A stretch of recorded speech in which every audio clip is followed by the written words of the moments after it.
ඉතින් ඔයාලට කොහොමද? අද අපි බීෆ් කරි එකක් හදමු. එන්නකෝ.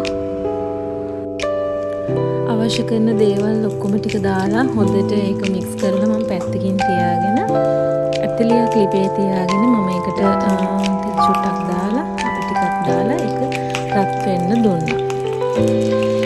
ඊට පස්සේ අපි මුලින් ලෑස්ති කරගත්ත රම්ප කරපිංචා ලුණු සුදු ලුණු මේ ඔක්කොම තෙල් එකට දාලා හොඳට කලවම් කරගන්න ඕන.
දැන් මේක හොඳට කලවම් කරගන්න ඕන. මට හිතුණා මේ ගෑස් ලිපට වඩා හොඳයි මේක දරලිපේ තිබ්බනම් කියලා.